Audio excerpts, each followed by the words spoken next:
Art therapy is all about using creative expression as a pathway to healing, and Devika's here to reveal just how powerful it has been for clients, but also in the course of her own career. Professionally Psyched is the podcast that brings you cutting-edge psychology research and real-world insights from our psych community of clinicians, researchers, and educators alike. In our special alumni spotlights, we chat to graduates from our psychology degree programs about how their skills learned in the classroom have become powerful tools supporting diverse career journeys and successes.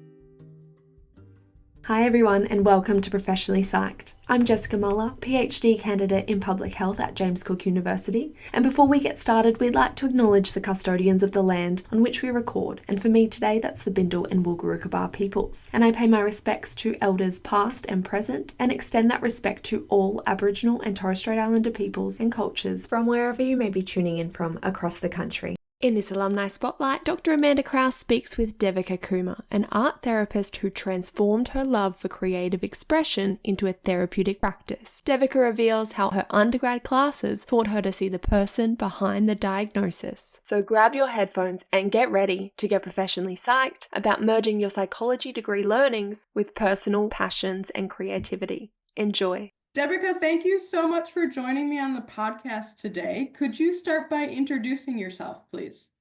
Okay, hi guys, I'm Devika. I'm actually an art therapist that is based in Singapore. I did my undergrad degree in JCU, so I went on to pursue my master's in art therapy from LaSalle here in Singapore itself. And currently I'm working as an art therapist in a community mental health agency here.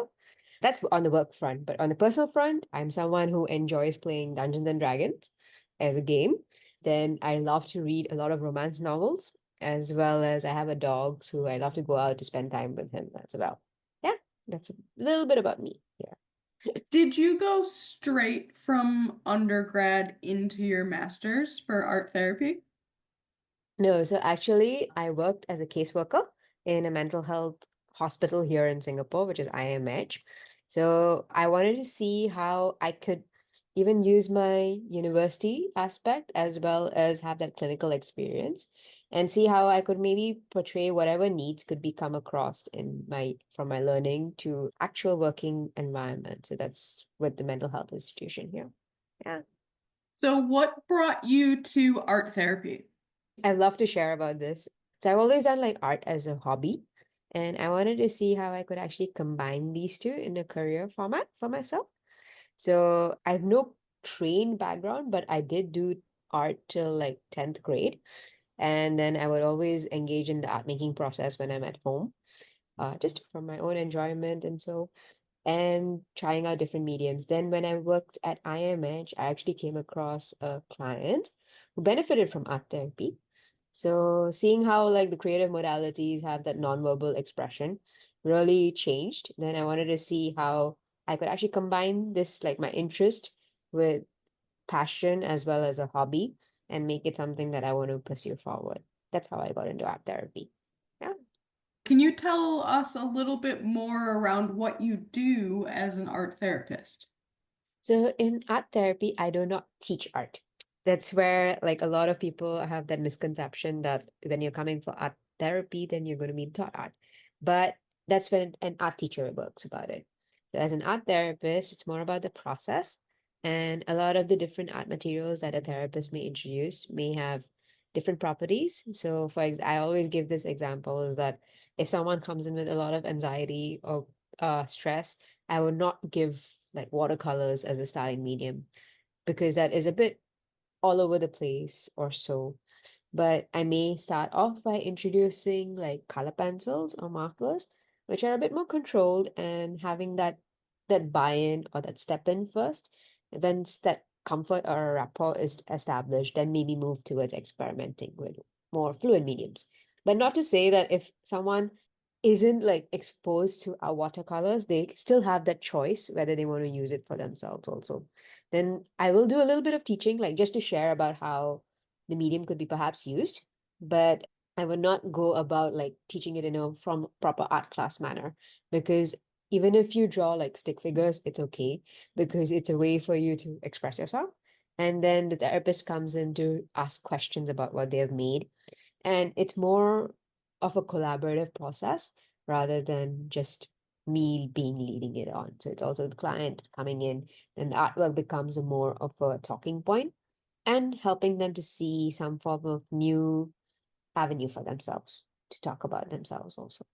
Mm. So you said you're working currently for a community organization, is that right? Correct. So I'm working at a community mental health organization here. So I see a lot of clients ranging from like kids to older adults with working with like individual therapy as well as group therapy with them. Mm. Going out to do external workshops at corporate engagements or so, or going out to give even creative talks.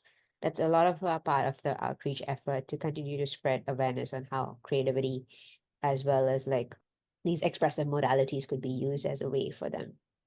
In your current role, do clients come to you? Do you seek out particular clients? I guess I'm just interested in how you meet the clients and sort of introduce art therapy to them. Many of the clients are maybe referred from our other centers, or there may be walk-in clients if they have that sense of knowledge or awareness and they want to try maybe. So they've come in for walk-in, or it could be referrals from other like hospitals or so, because after the hospital, we are the next point of contact in the community here. So it's also the linkage that is provided as they go forward. Then it could be through word of mouth. Then some people may have just like come across us when we have done these like workshops or talks, and they're like, okay, we're curious about this. And we just want to work on our own sense of self, our own wellness, and just engage in this creative process. So that's how we get in touch with these clients. And are you working with the clients for a certain number of sessions? Does it vary from person to person? It can vary from person to person, but for some clients, they may just benefit from one session. They'll be like, okay, I have come for this, and then I feel like I have got what I wanted, and I feel much better. But for some, it could be more than like 40 sessions because it does take a bit of like processing that is required for them. Maybe like they have some trauma event that they've gone through in the past that they want to still make sense of, or they want to like come to terms with. So the art making process helps them in that manner. We'd also generally ask clients to be a bit more committed for about 8 sessions because it does take a bit of time for them to develop that comfort, the rapport, or see some form of changes in themselves and like just actually engage in that process. Then we'll always have those midpoint check-ins to see whether it's actually working towards the goal that they've joined therapy for, or whether it's something that's not working out for them, or whether something needs to change. If it's not a modality that's perhaps that they don't want, then we can also refer them for like other modalities like counseling or psychotherapy or social work with the systemic therapies or so forth. So that's something that we do. In your organization, are you working in that sort of interprofessional team, or is it a group of art therapists? My department is just creative therapists. We are the creative therapies department, you can say in a way. But we are in touch with a lot of like the caseworkers or social workers, so or psychologists. So definitely we can make the referral across agencies. So if you feel like, since we guys are not caseworkers and it's not our role, essentially, we are more therapy focused. So we would refer them to caseworkers to have on like if there's a suicide risk that is noted in the client, or if there's some form of case management support that is needed, or there's some form of like family intervention that is needed. So the relevant linkage is definitely provided by us from there, and then provide that holistic care for them. I know from my interest in music psychology and music therapy, that blending of sort of a passion with a modality and creativity. I'm just wondering, sort of, if you have any advice for people who may be listening, students who are thinking about how they might be able to pursue a certain passion and psychology and make that a career. What advice might you have for people who are trying to do what you've been able to do? Honestly, it comes through a lot of difficult challenges. So I think so with your own inner resilience, that's something that you have to work through. Just sustain and just like pull through. You if as long as you persevere, you can definitely go for it. And these therapies do work, although people may say that it doesn't work or they may not have that awareness of it. But that's where your own integrity, your own like word comes about because you're spreading more knowledge about this, you are pushing your way through this whole scenario there. And I also want to say that now I don't do art that much because sometimes that could be the opposite effect. But I think so what helps me to get back into that art making practice is just maybe not doing thinking from like a work perspective and rather just doing something that I am enjoying. So sometimes I love to do acrylic paintings. So I will just see something on Instagram or something on Pinterest that catches my eye and I just paint that. That's for my own enjoyment. So at the same time, I'm like engaging in that art modality, but I'm also not thinking about from the work perspective. So yes, we just engage in that creative process for your own self, being going out for walks and noticing what is around you. You're just engaging with that creative mindset there. Yeah, and that's a really important point, right? There's a lot of ways that we can be creative. And before you were saying you like playing D&D, you're reading romance novels. So there's other ways that it's not just one form of art that we can pursue some of these other creativity modalities for our own well-being as well as for any work that we do. That is correct. So like you're just being creative in the general process also, Like I'm noticing things around me that I'm like, okay, I want to go and revamp my room. So that's also being creative in a way. Like I want to bring new bed sheets for myself. So that's something that's you're just engaging in that creative process and you may not realize it, but it actually happens naturally for you. Thinking back to your undergraduate, was there a particular subject or topic, anything that sort of stands out that you remember that you are putting into your role today? I think psychopathology. So I remember clearly from my undergrad time, my lecturer had shared a lot of stories on clients with schizophrenia and like how the hallucinations would come on board or how that would be added on for themselves, like whether they'll be hearing voices and then would give different case scenarios or case examples. So I think that's very relevant to what I am working with. And I've always had like that passion for mental health. So understanding those different diagnoses also helped me to understand it's not just about the diagnosis, but it's actually about the person behind the diagnosis. And just from that undergrad knowledge, I was able to consider like that person-centered view and not like judge an individual by what has led them to this, but actually for who they are instead. So that's something that I'm trying to consciously practice in my scenario. Do you have a lot of professional development that you need to continue doing in your role to stay qualified or registered for being an art therapist? There are accreditation bodies here. So generally, my degree allows me to have this, I can get an undergrad license.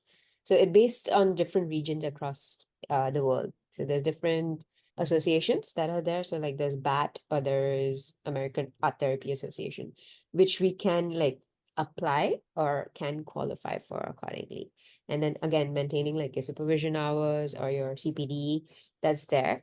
So I get it's more on being in tune with the knowledge that is there currently and be up to date with the current research or journals that are there. So what is something that you're able to do to stay up to date with the research that's out there? Honestly, so whenever we see like individual clients, we'll always want to see bring about like a modality or like the directive that we're giving to the clients so that we're up to date with what's the current practice and coming up with like whether we are doing, how do you say, if they have come in for a specific goal, then what are the different interventions that I can provide from an art therapy modality?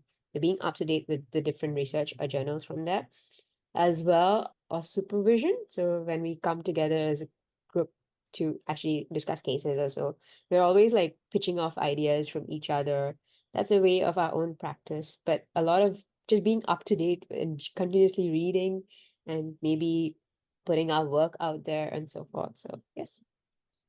Do you have the opportunity to participate in research now? Yes.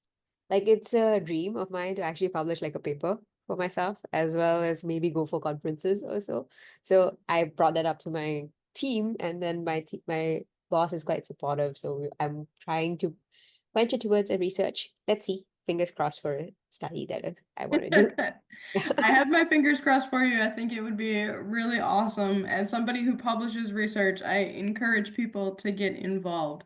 Devika, thank you for joining me on the podcast today. It's been lovely chatting to you.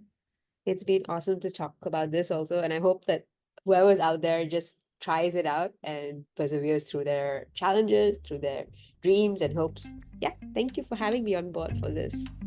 Thanks for listening to Professionally Psyched. This podcast wouldn't be possible without the ongoing support of our Psych community. If you'd like to show your support or if you want us to cover anything on the pod, reach out via our emails, and don't forget you can listen to full episodes on Spotify.